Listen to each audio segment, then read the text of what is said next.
Remove the folded frame with attached graphic from the wheeled bag and plastic bag.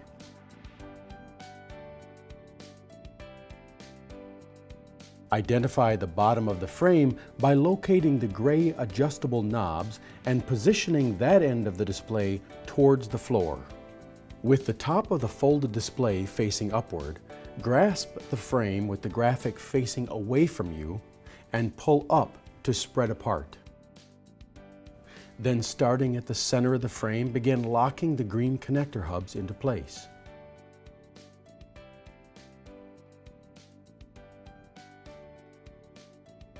The graphic panel will be pre-attached at the top and bottom of the frame.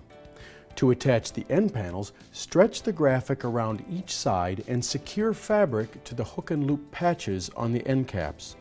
Smooth and adjust the fabric if needed, and you're ready to exhibit.